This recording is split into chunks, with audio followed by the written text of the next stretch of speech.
Hello mga momshki. Good morning, good afternoon, good evening. Ito na naman po si Shinri M. Samahan niyo uli ako magluto. Ang lulutuin ko po ngayon ay magsosotang honsup po ako. Samahan niyo ako dahil medyo mahaba-haba ito. Anyway, ayan po.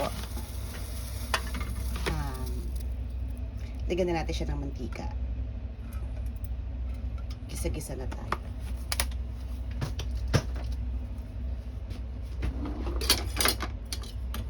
Gisa-gisa tayo. Nasaan na yung ating sandok? Ang ating sandok is missing. Hiniwa ko na po yung panggisa. As usual, ang sa aking magic sangkalan. Unahin po natin yung onion. Hinaan natin yung asin. And then, garlic.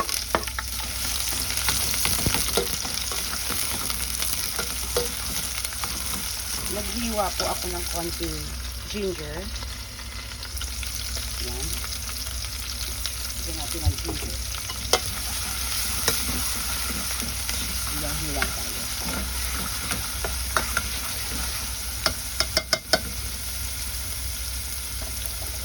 Hiwa. Ilagay natin siya ng konting salt. Half teaspoon of salt.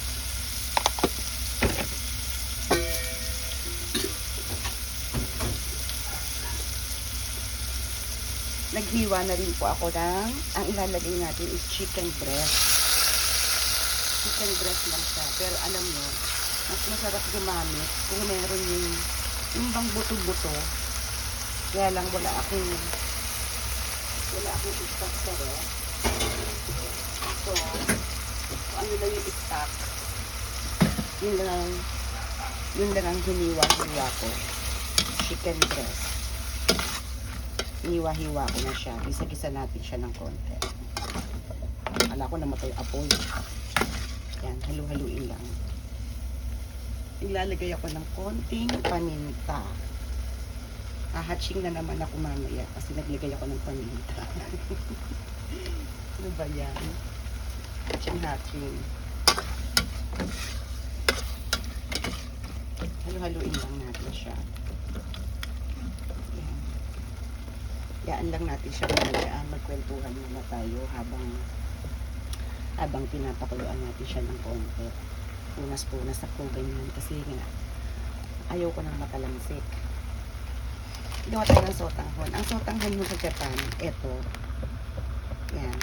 Yung hiwa-hiwa na siya. Hindi na siya katulad sa Pilipinas, di ba, na masyadong yung malaki, so di gunting-guntingin siya. Ito siya, hindi. Yan, nakapak na siyang ganyan. Yan. Tsaka, in fairness, mas mura to. Mas mura siya. Alam mo naman tayo, tipid-tipid. Mahal ang mga bilihin. Yan.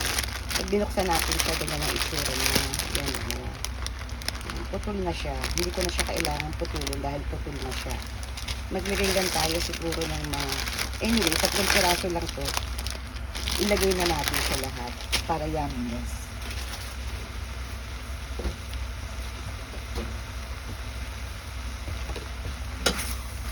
Haluin natin para pantay yung luto ng chicken. Ng chicken. Ng chicken, ha? Yan.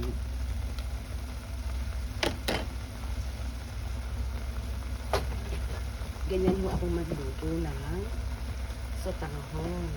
Since wala po siyang buto-buto, wala akong buto-buto na inilagay sa kanya ng chicken. Mas masarap po talaga yan yung merong buto-buto ng chicken. Gagamitan na lang po natin siya ng chicken nor cubes. Tapa na siguro yung 1 piraso. Okay.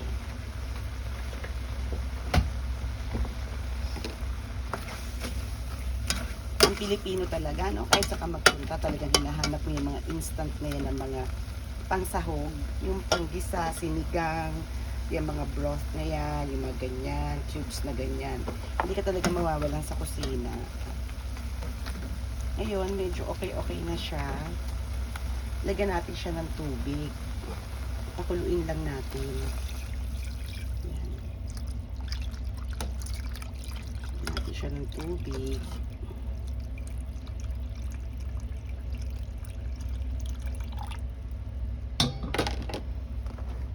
Hayaan natin siya kumulo ng kumulo.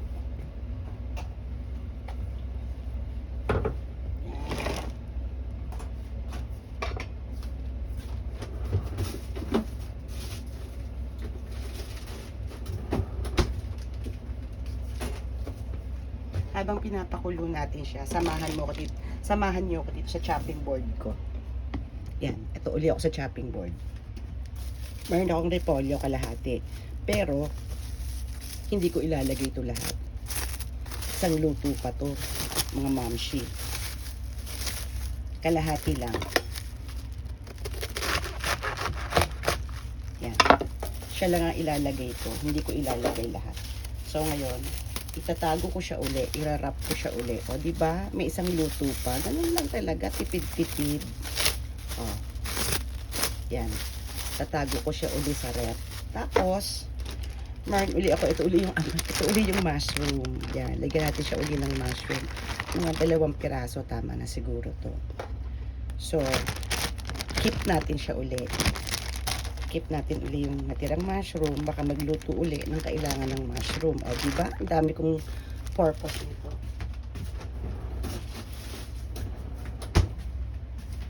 Ang daming mga mga segue ng inyong lingkod. So, hugasan muna natin to, ha.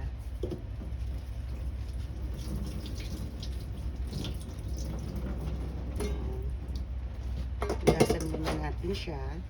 Tanggalin natin yung nasa gitna. Yan, tinanggal na.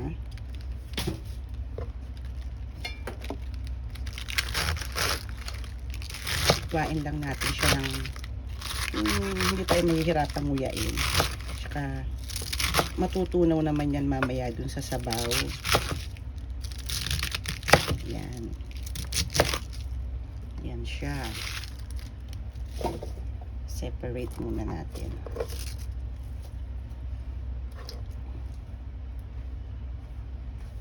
Siguro sabi nyo, anong ginagawa ng carrots? Mamaya si carrots. Mamaya siya.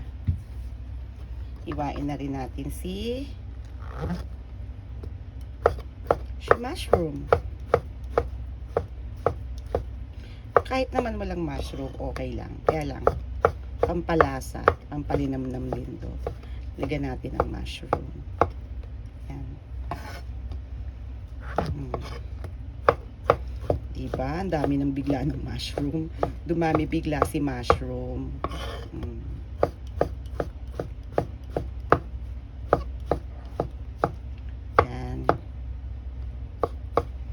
So, ayan na siya.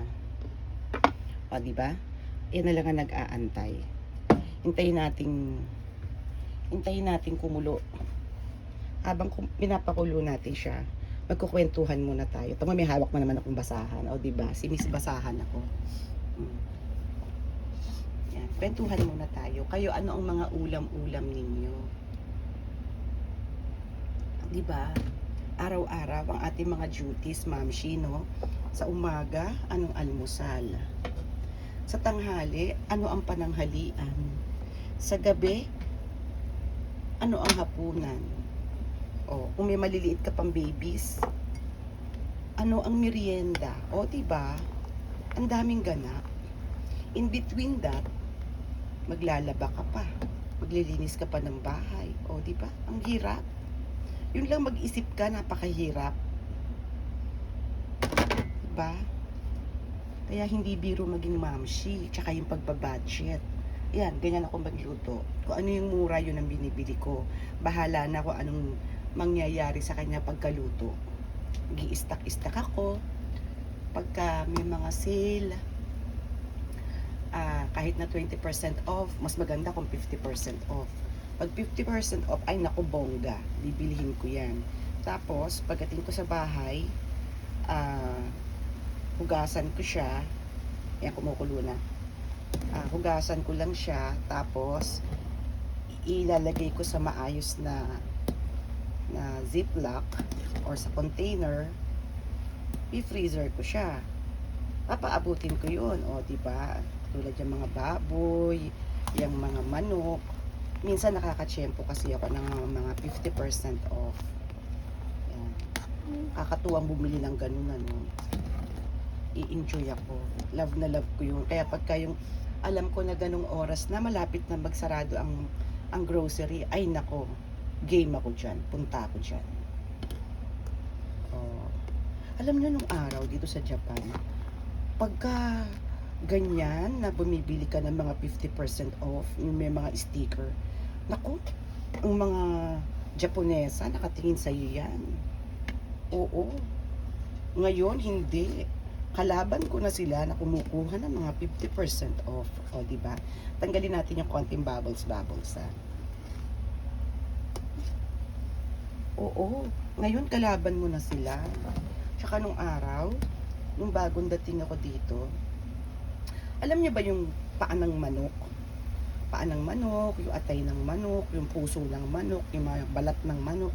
Hindi yan pinapansin nung araw dito, Sus Mariosep. Hindi yan pinapansin, yung balat ng baboy, hindi yan pinapansin nung araw, sus. Punta ka lang sa mga grocery, magtanong ka lang, bibigay sa'yo ng libre. Ngayon hindi, bibilihin mo na siya, natuklasan na nila, kinakain pala yun, kaya tao na sila. Nung araw hindi. Makukuha mo ng libre nung araw yun. Ngayon wala ka na makuhang libre. Masaya lang ako kasi itong lugar ko is probinsya. Sa probinsya kasi, tulad to, itong lugar ko nga probinsya, paglabas ko ng bahay ko, left and right yan, puro mo taniman ng gulay, taniman ng palay, ganyan. So every year, every season, iba-iba yung tanim nila.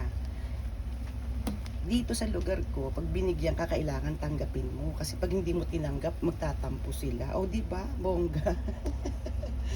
Kaya ako, kapag ganyang may nagbibigay, go, tanggap lang ng tanggap. Minsan nga, naiisip ko, meron pa ako. Kaya lang, alam mo yun, hindi mo matanggihan talaga minsan kasi magtatampo yung mga farmers. Aalokin ka nila, gusto mo, ganyangiti ka, sasabayan mo ng ngiti. O aabutan ka na niyang mga yan. Ang ginagawa ko pag ganoon, tumatawag ako to sa anak ko. Kaya lang minsan, lagyan natin ng chicken broth, yung chicken cubes kanina, tanggalan, lagyan natin. Yan, lagyan natin isang piraso. Tapos, kumukulo-kulo na siya. Ilagay na natin si carrots. Yan yung carrots. Ilagay na natin siya. Isunod na natin tong mushroom.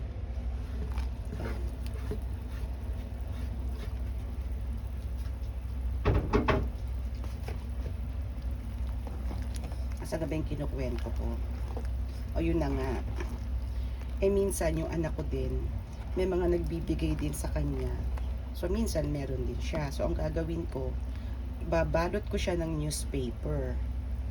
Alam niyo ba ang newspaper maganda yan na parang meron kayong maraming vegetable or lettuce, ganyan.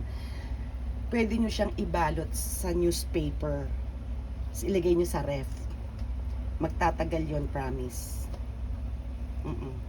Kaya ako ganun ang ginagawa ko. Binabalot ko siya sa newspaper, tsaka ko siya ilalagay dun sa vegetable chiller. Yun lang ang aking sikreto, kaya nagtatagal yung aking gulay. Lalo na ngayong summer. Ay nako. So, kumukulo na siya uli. Pwede na natin ilagay si cabbage. Ilagay na natin si cabbage. Yan. Mix-mix na sila dyan sa all together. O, diba? Mix. Mix na siya. O, diba? Yummy. Ang bango. Alam nyo kung naaamoy nyo lang, ang bango. Promise. So, bango-bango. Smells good. Tikman natin yung sabaw. Ha? Tikman natin. Tikman natin siya.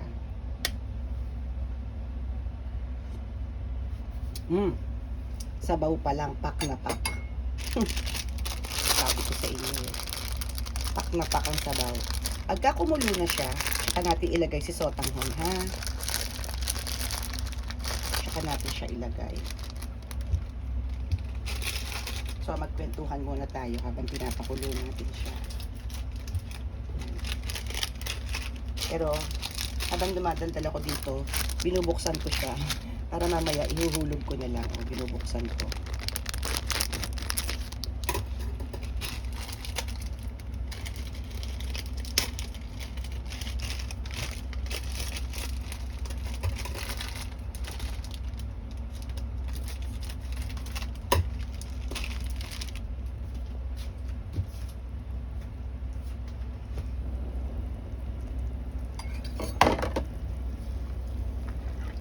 Diba? Ang dami niyang gulay. Ang sarap nito mamaya. Tapos meron kang crispy, yung crispy garlic. Lalagay mo siya sa toppings. Ang sarap nito.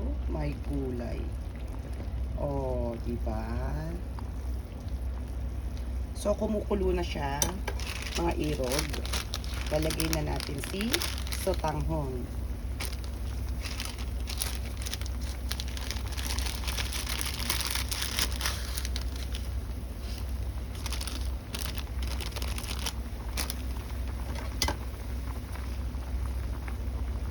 Dalawa pa lang yung nilalagay ko kasi hahaluin ko pa siya.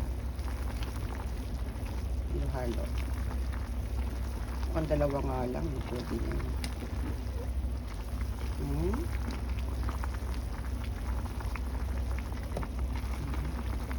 Naku, mukhang dalawa nga lang. Kasi kasi plenty many na siya. Lagyan natin ng konting tubig ulit. Kasi bakit ko dinadagdagan ng tubig? Kasi maa-absorb ng sotanghon yung tubig. So maaaring matuyuan tayo. Lagay na nga natin. Hindi tayo magpakipot. O, diba? O, yan. Tatlo na yan.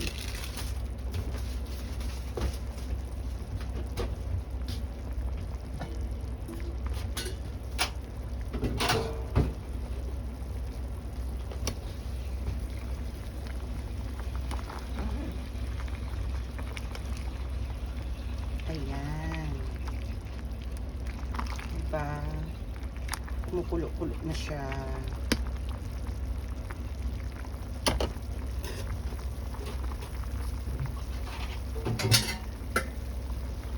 Kulo-kulo na siya.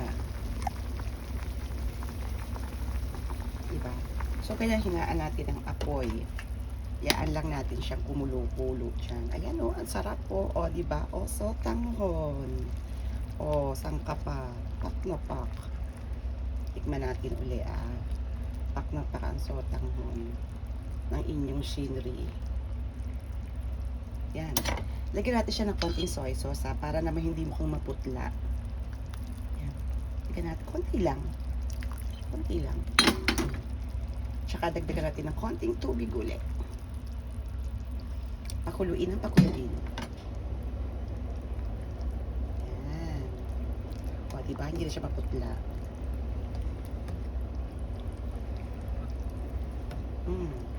Pak na pak, o. Diba? Ayan. Yummy na siya. Tikman natin uli, ha. Pag kumulo na, tikman natin uli.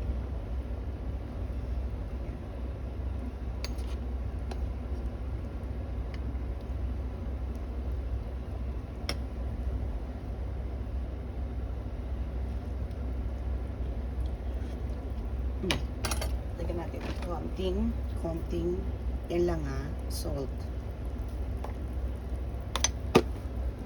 And, ang aking final touch is the sesame oil. Yan. Pag kumulo na siya, pag kumulo-kulo na siyang ganyan. Yan. Pag kumulo na siyang ganyan, kumukulo na, yan. Diba? May ebidensya ba? Nakulo-kulo na. Tsaka mo siya lagyan ng sesame oil. Yan. So, that's it. Yan. Ang bango. Gusto ko nang kumain. Ay! Patayin na natin yung apoy.